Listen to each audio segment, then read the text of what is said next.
1, 2. Budol lahat. Budol. You know what budol is? Budol. Anong tawag doon, Dave? It's like, I cannot. For the free taste. Maximizing.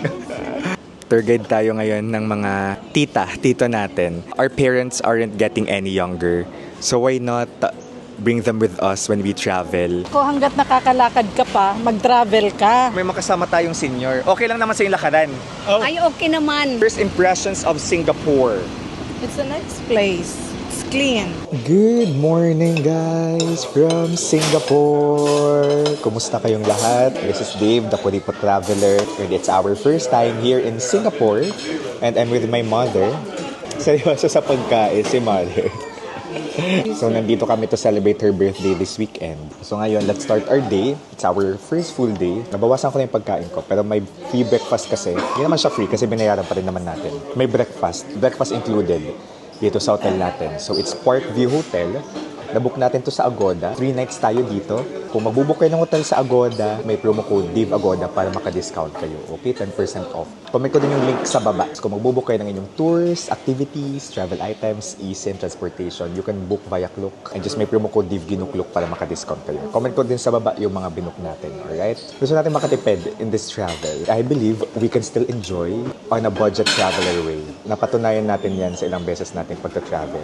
Kaya natin makamura dito sa Singapore. So, Kuripot Traveler in Singapore. Para siyang malaking BGC based on the videos that I watched, pictures, and friends na nag-share sa akin. Ganyan yung description nila. So, let's explore it ourselves. So, nasa Bugis area pala tayo. Bugis area, that's one of the areas na recommended to stay in. For budget hotels, for budget travelers like us. Pero okay naman yung hotel natin. Ito na. Nakalabas na tayo sa ating hotel at magpupunta sa ating first stop. Ating destination. Pero picture muna tayo dito. I-airdrop ko na lang sa'yo yung selfie natin. Nag-picture kami dito kasi maganda yung building. Very tour guide tayo today. Pili ko talaga tour guide ako since kahapon. Ganda ng buildings dito. Di ko sure kung meron tayong malalabasan dito. Parang wala. At talaga tagi. This is Singapore at 10 a.m. Friday. May nalusarang na to? Kumita ka? Kung di tayo sure, magtanong tayo. So tama na nga itong pinuntan natin kanina inside the building, din labas. So napansin ni Uncle, puro daw mga puno. Daming puno sa city. Oh, sa city. Medyo may fresh air. Medyo may fresh air. Kahit puro building. Hindi overpolluted. Hindi overpolluted. Na-amaze sila dito. Nara dahil ito, nara. Ini? Sa pagka-green. Hardwood. Dami natin first impression agad. Maganda yung buildings. Daming puno around, even if it's urbanized, city, tawid na. So, una natin pupuntahan, nasa Bugis area tayo. Ito yung mga malapit sa area natin. Kasi kanina, alas 2 na tayo nakarating sa hotel natin. So, inisip ko, dapat tomorrow, sa umaga, may piling ako ulit tayo lalabas at magteten na nga nung lumabas tayo. Dapat malapit lang yung pupuntahan natin. So, itong mga pupuntahan nating area, ito yung mga traditional, cultural areas. Ito, nakita ko na yung Haji Lane. Isa to sa mga kita kong dapat nating puntahan dito. This Haji Lane. Ayan. Ito na yung ating first stop. First stop. Itong ating first stop, itong tinatawag na Haji Lane. So, sikat ito para sa mga murals, art. Tapos may mga small boutiques. So, ito yung mga cultural streets. One of the most famous cultural streets in Singapore. So, pwede na kayo mag-picture dito. Haji Lane. Makitid yung street. Pero unang bungad sa atin ay, wow, magandang mural, oh. Ganda sa camera ng mural. I love it. Gusto mo pa-picture, auntie? Ini? Haji Lane. Ang tinatawag na Haji Lane. 1, 2. 1, 2. 1, 2. Okay. Selfie. Nagtagal kami sa area na to mag-picture kasi ang ganda. Ang ganda ng mural. Oh. Alam naman natin na yung Singapore, it's a melting pot of culture. There are a lot of nationalities who are here. May mga restaurants. Hindi ganun kabaho yung basurahan nila. Char. May mga cafes. Super lapit lang nito sa hotel natin. 8-minute walk from our hotel. May inuman. Yung iba close pa, alas 10. Then may photo booth, just like in Korea. Oh, Korea nga siya. Piki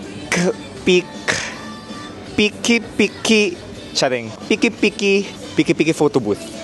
Meron dito mga burloloys, mga small stuff na pwede kayong mabili.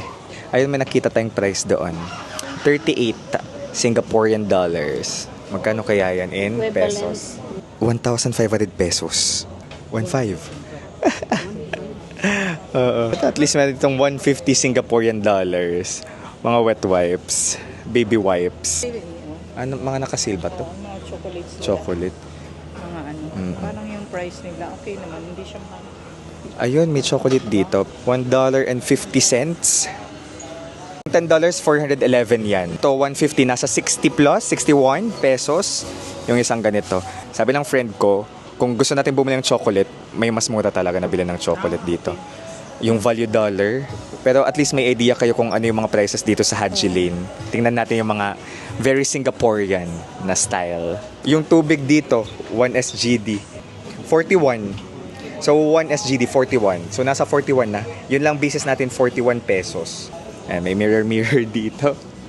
Mirror. So this district or area is called Kampong Gelam. Nandito yung Haji Lane na malapit lang din along the Arab Street. Again, one of the most Instagrammable streets here in Singapore. Ayun ang ating mga tita. Nagtitingin-tingin ng damit. Oh, may mga ibon. Magkano mga damit dyan? 13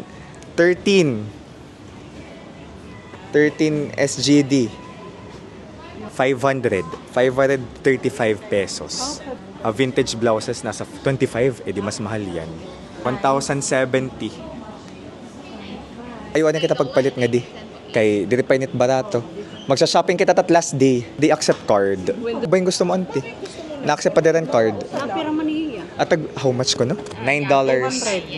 Wow, auntie, ang bilis mo mag-compute. Siyempre. Inaano ko 400 pesos. Ate, okay na, 400. Gusto mo? 400 pesos for 5. Sige, hi tiyo card, auntie. Gamit tiyo card. Unang budol. Unang budol si auntie. Pero sabi ko sa kanila, wag muna kayong bumili dito ng maramihan. Kasi may may pupuntan tayong mga pampasalubong talaga. Sa Bugis na malapit sa atin. May Bugis shopping area. Tour guide tayo ngayon ng mga tito natin. Tatlo sa kanila, first time mag-abroad. Natuwa nga ako kasi nauna sila sa akin sa immigration. So I'm happy to be their tour guide. I'm happy seeing my family happy. Woo! Kasi syempre, naisip ko minsan, lalo na diba si mama, our parents aren't getting any younger. So why not bring them with us when we travel and experience new and good things in life. Lalo na birthday niya this weekend. It's nice to celebrate her birthday overseas in a new place, in a new country with her brother and sisters. How much ito sa Robinsons? Oh, they said it's cheaper here than the Philippines. Yeah, they happy they bought it here. So 250 pesos in the Philippines, here 100. Yeah, thank you. Budol. You know what budol is? Budol. Tawag doon, Dave. It's like I cannot. Best Buy. Best Buy. Budol. It's something that you don't expect you'll buy, but you buy it impulsively. Yeah, budol. I think you're a good salesperson. Budolera. Thank you. The bags. Panggala-gala. Is there something inside which is free or This one is like this. And this one you can Malapit lang to sa hotel natin. Di ba bukas mag-iwalay tayo sa hapon? Pwede naman kayo bumalik. Magaling ka kasi ante sa direction. So alam mo, ikaw ang tour guide bukas. Kasi wala ako bukas. Kasama ko yung friend ko tomorrow. For the free taste. Oh my gosh. they're using the pure durian, so you A pure durian. durian? Free taste. We have a lot of fresh fruits durian in the Philippines. I did. Oh my gosh. Maximizing. Uy, free taste lang, isa lang yun. Ay, isa lang. Which one yung mas masarap? Which one? Which one is one? Now we have the promotion, buy two get one free. Oh, buy two. How much is that? One is 1990. 90. Oh, for similar to that. No, 19.0. 19.9, sorry. 19.9. 19. 19? Point 1990. In 800. the system, yeah. Yeah. 800 pesos. Thank you so much. Buy one, take one. Thank you. We're leaving the Haji Lane. May mga ref magnet din dito. May square pants ba tawag dito? 150, so 120. 10 each square pants. So 10 each. Magkano ulit yung 10? 410. Ganon. Tama?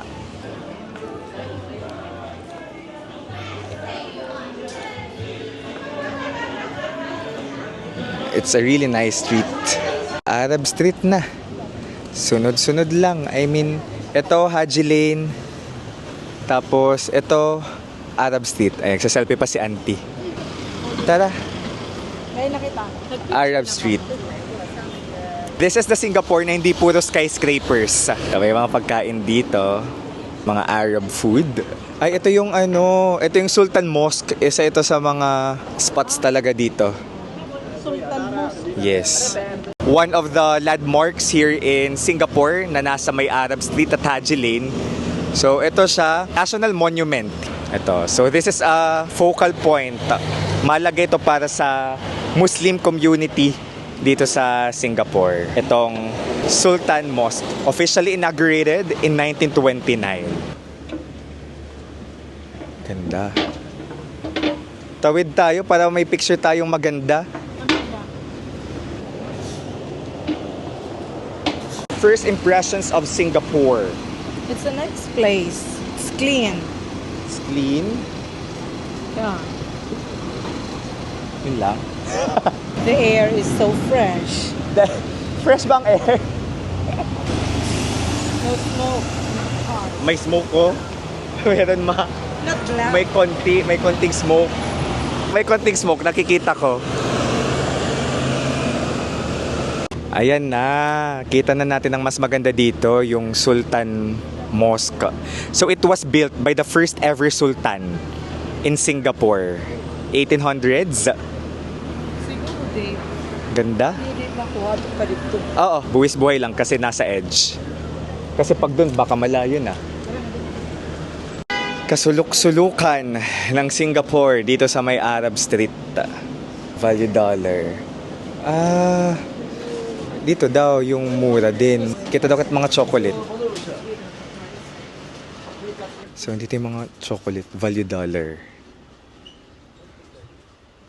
Wala akong makitang chocolate na pang Singapore, guys. So far. Ay, ito pala. Ito. Itong shop. Parang same price lang nung kanina, no? 150. Tara. At least, habang naglalakad-lakad tayo, nakakaroon tayo ng comparison ng prices. Kasi yung shopping natin sa last day na yon. So, this is again the Arab Street. Papunta tayo ngayon sa Little India. For the Indian traditional and cultural atmosphere. Muslim, Didi. Selfie again. Muslim. Ang aliwalas. Kayo ba guys, mas beach kayo or mas city? May different, naman siya, feeling na ibibigay yung city tapos beach. Yung serenity ng beach, yung city naman yung adrenaline mo, yung excitement. Mas city kind of tourist ako. Pero nagkaroon tayo nung last month. Enjoy ko din naman yun. Lakad pa 2 blocks away from here. So from Arab Street, lapit na lang din yung Little India. Kaya ang ganda ng location natin. Tama yung sabi ng kaibigan ko, huwag maglo-long sleeves. Tapos ito ako ngayon, di sumunod. Oh my goodness. But kensya na. Kasi gusto kong ma-turn na yung pink sa pagka-aesthetic ng Haji Lane eh. Kaya ako nag-pink today. Saan mas mainit? Pilipinas or Manila ngayon or Singapore ngayon? February? Ngayon parang mainit ngayon dito. Nainitan ka dito? Yung humid niya, iba. Kasi pinagpapawisan humid. ako eh. Ayun. Nalalagkitan si auntie. Ayan, yung suot nila, naka-sleeveless. Tara, lakaran talaga to. Sleeveless shorts, pang Singapore get up yan. Kako, hanggat nakakalakad ka pa, mag-travel ka. May makasama tayong senior. Okay lang naman sa yung lakaran. Ay, okay naman. Okay, di ka na pagod. Hindi pa. Hindi pa. Mas nainitan ka dito kaysa sa Pilipinas, ma? Hindi naman, parang Same lang. katulad Yung din sa araw na to, Pilipinas. yung araw na to, parang mainit dito. Ah, talaga? Oo. Mainit siguro lang eh. Mainit dito, pinagpapawisan yung likod ko. Tolerable pa naman. Tolerable, correct. Kaysa nung summer na pumunta tayo ng Taiwan, Ay, mas mainit natin yung Taiwan. Yun yung pinakamainit na bakasyon ko. Itim na itim ako sa Taiwan. Nakakaloka yun. Kasama namin yung lola ko doon sa Taiwan. At grabe din yung lakaran sa Taiwan. Wow. The aesthetic of this road. Dami ding ano dito. Tinda-tinda around. Tama yung sinasabi ni auntie. Kahit senior na, basta hanggat nakakalakad pa, may lakas pang maglakad, mag-travel. Hanggat kaya mag-travel. As much as we can, kung kaya lang naman natin. Kaya naman natin maka-secure ng piso sale. Tulad ito, yung ticket namin, nasa 5,000 lang. Sa mga travels natin, yung nakakahila talaga. Yung total expenses natin, yung nakakahila. Yung flight tapos, yung airfare tapos yung accommodation. So kung makamura kayo sa flight tapos accommodation, then okay na. Nagbubuk din tayo ng mga things prior to our trip. Tingnan nyo naman yung aesthetic. Sige, unala ka mo kay pipicturean ko. Iba yung vibe dito. Ito yung mga mas cultural. Madaming church pero hindi ko sure kung Catholic church yan. Ito, may Indian supermarket na dito. May mga fruits and vegetables. Retail. First time ko makita ng salon dito. Yung models nila. So, ito, in-immerse natin yung selves natin sa diversity ng Singapore. Ito, oh. Colorful talaga yung buildings dito. Ito yung kasulok-sulukan ng Little India. Uy, Michelin! Michelin awarded. Oh. Ito may mga Indian murals. Immerse kung immerse. This is what we call Serangoon Road. Oo nga dito. Ito yung main road eh. So nandito na tayo sa main road. Serangoon Road. Tingin-tingin ng jewelry. Dami ding ano dito, mga toys. Magkakanvas ka para sa mga apo mo? $15. So 41 times 15. Mga toys. One piece, so nasa 40. 15 pieces. 15 pieces, 10. So 400. 400. Yung 15 pieces. Mura ka, 400, 15 pieces. Again, meron tayong pupuntahan na doon daw pinakamurang mamili. Hindi pa dito. Window shopping lang. At least we can comparison. Babalik tayo dito kung mas mura pala dito. Oo, pwedeng lakarin. Ito mga chocolate. Ito mga chocolate to. 12. Parang kanina din, T for 10. Ito, mga Singapore. Ang daming tindahan ng gold dito na pinapasukan ng mga tita natin. Ito, yung nakikita natin sa IG. Alas 12 nag-close yan. Okay lang naman daw na mag-picture-picture dyan, pero we have to respect because it's still a place of worship. This temple, it's called Sri Viramakaliyaman Temple. So nandito siya in the heart of Little India. Historical ito kasi it was built in 1800s. Yung mga nagtago dito as refuge, they survived. They were left unscathed. Walang galos noong World War II. Yan yung nabasa ko sa Visit Singapore, okay? Tingin lang tayo from outside kung anong itsura noong loob ng temple. Kasi alas 12 mag-close to eh. O tara, visit kita sulod. Let's take off our shoes. Related to a goddess named Kali, destroyer of evil.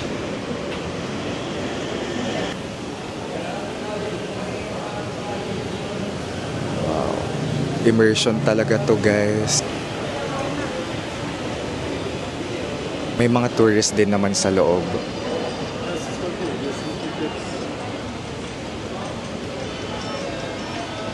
First time natin makapasok sa isang Hindu temple.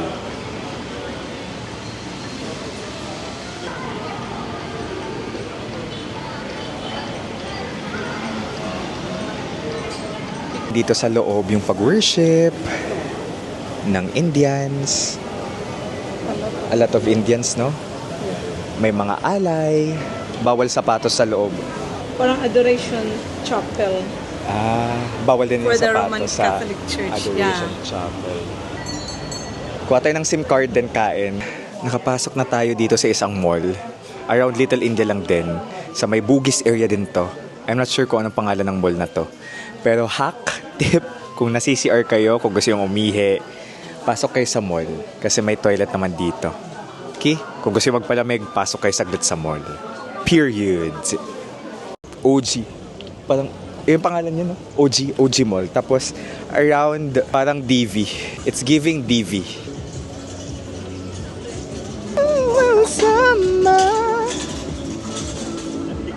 This is the Bugis Street. And ito din, Bugis Junction. Isa to sa mga famous na babasa ko na place where we can shop. Punta tayo malapit dito or baka nasa loob kung saan tayo kukuha ng SIM. Nandito na tayo sa M1 kung saan natin i-claim yung SIM card natin. Kasi syempre hindi naman lahat ng cellphone applicable sa eSIM. Kasi ako eSIM yung gamit ko. Kaya applicable siya sa phone ko. Pero yung iba, kailangan natin ng physical SIM tapos ipapasok na lang sa cellphone nila. Kinuha yung passport natin, 3 SIM card, pwedeng 1 passport. 1 passport, maximum of 3 registration of SIM card. Okay, so siya nag-register for us. Sa kanila, kailangan i-register pa yung SIM card. Required ng government. Sabi niya, pwede naman tayo pero feeling ko kasama sa service nila na silang magre-register. Kesa sa magpa-pocket wifi tayo, babalik pa natin, i-charge pa. Tapos ito mura na to kasi yung Korea ko for example, yung 10 days ko, 2,000 plus, ito 29 days ata. Basta check nyo lang, i-comment ko yung link sa baba. 300 to 400 pesos. Check nyo lang yung prices. Ito siya. $12 pala siya, hindi siya unlimited guys. 200 GB local. What does it mean by 3 GB roaming and more? 3 GB is for certain country. For certain country. You can refer to To the the manual. It's yes, here. correct. They will mention here. Okay. So 1 GB valid for 15 days. 15 days validity. Okay. Satisfied ng mga tita. May mga internet na. Happy na. Satisfied ma? May internet na? Yeah, of course, I'm happy. It's part of my life. As a Makaka-reply ka na as a traveler. Yeah. No Great, hassle. great. Oh, such a nice place. Ito yung area niya, nasa baba siya, okay, yung M1. And very helpful yung tao dito, yung nag-guide here. Here's our Asian cuisine. Okay?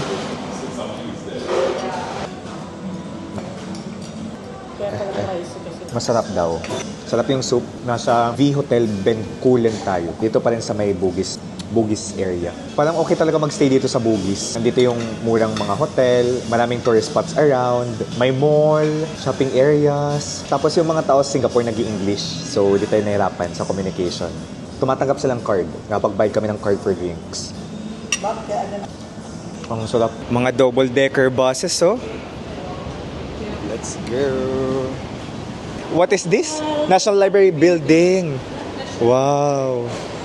Thank you so much. National Library Building. So beautiful. Nasilimak lang tawag sa kinain namin. Ayun guys, may MRT dito malapit sa kinainan natin. Kumain tayo sa V Hotel Bencoolen. Yung mga staff, dinirect tayo for CR sa mga stations. Kumusta naman ang ating experience dito sa first day exploring the traditional and cultural areas here in Singapore? It's nice. May character naman ang Singapore. Kasi naririnig ko sa friends ko, walang character. Pero for me, meron naman. Base 2? Masa ka na lang. Lalabas tayo. Nasa basement 2, yung CR. Dito sa Bencoolen Station. Ayun guys. Baka nyo pa yung iba ko pang travel vlogs dito sa Singapore kasama ang aking family. This is Dave, the Kuripot Traveler. Let's live our best lives. Bye-bye!